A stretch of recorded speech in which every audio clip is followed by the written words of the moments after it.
మిమ్మల్ని ఒక ప్రశ్న వేస్తున్నామ్మా కవితమ్మ, ప్రశ్నకు మీరు సమాధానం చెప్పాల్సిందే. ఇక్కడ పార్టీ పెట్టడం ఏంటి అంటే పాండాబా పెట్టడం పార్టీ పెట్టడం ఒకటేలాగా అయిపోయింది. పాండాబా కూడా పెట్టవచ్చు, ₹1,00,000 ఉంటే పెట్టేస్తుంది. పార్టీ కూడా అంతే అయిపోయింది. సో ఇవాళ కవిత గారు కూడా వచ్చిండ్రు. మంచిదే అమ్మ, నీ స్పీచ్ చాలా ఉన్నది. అసలు మీరు మీ తండ్రి గారిని విమర్శించినట్టే నేను ఆశ్చర్యపోతున్నాను. కేసీఆర్ను విమర్శించే అంత ధైర్యం బహుశా తెలంగాణలో ఎవరికి లేదు. కాంగ్రెస్ పార్టీ వాళ్ళు పార్టీ వ్యతిరేకం కాబట్టి ఉండొచ్చు, కానీ తెలంగాణ పితగా ఆయన అందరూ గౌరవిస్తున్నారు. మనసులో ఒక పెద్ద పిక్చర్ ఉంటది. ఇవాళ తెలంగాణ వచ్చింది అంటే కేసీఆర్ వాళ్ళని. దానికి నేపథ్యం ఉండొచ్చు, చెన్నారెడ్డి నుంచి ఆ తర్వాత ఉద్యమాలు రావచ్చు, కానీ చివరకు సాకారం ఎవరు చేశారు? కేసీఆర్ చేసింది. కానీ ఇలా కేసీఆర్ని తమరు తప్పుపడుతున్నారు. ఒక అనుంగు కుమార్తె మీరు.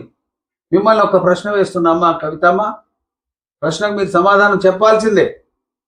ఏమిటి అని అంటే 14 సంవత్సరాలు ఉద్యమం, 10 సంవత్సరాలు పరిపాలన, ఇంత అంటే 24-25 సంవత్సరాల కాలంలో మీ నాయన గారిలో కనిపించిన తప్పులు ఈ రోజు ఎట్లా కనిపిస్తుంది? మొదటి నుంచే మీరు నాయనగారు తప్పు చేస్తున్నప్పుడు మీరు చెప్పాల్సిన అవసరం ఉండేనా లేదా? లేదు. ఈ రోజు మీరు వచ్చిన కొత్త ఎజెండా ఏమి ఉన్నది? సబ్బండ వర్గాలను మేము ఉద్ధరిస్తాము అన్నారు. ఈ భారతదేశంలో కులం ఉన్నన్ని రోజులు ఏ సబ్బండ వర్గం ఉద్ధరింపబడదు. ఏదైనా కానీ బీసీలకు, ఎస్సీలకు, ఎస్టీలు ఉద్ధరింపబడుతున్నారు అంటే అందులో ఉన్న నాయకులు మాత్రమే. మిగతా వాళ్ళందరూ మళ్ళా అదే నేల మీద పాకుతూనే ఉంటున్నారు.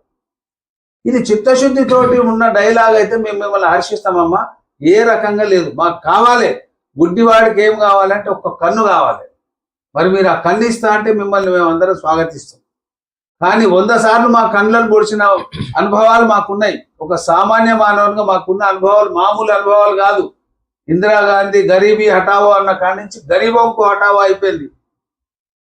మరి ఈ రోజు మీరు వచ్చి సబ్బండ వర్గాలను మేము ఇది చేస్తాము, తెలంగాణని ఇది చేస్తాము అని అంటే మరి మేము ఇన్నిసార్లు మోసపోయిన మనుషులము, ఇంకా మోసపోతామేమో అన్న భయమే ఎక్కువ ఉన్నది మాకు. ఆ భయాన్ని మీరు కనుక ఒకవేళ దాన్ని పారద్రోలుతాన్ని చిత్తశుద్ధితో అన్నట్టయితే మీకు స్వాగతం, సుస్వాగతం.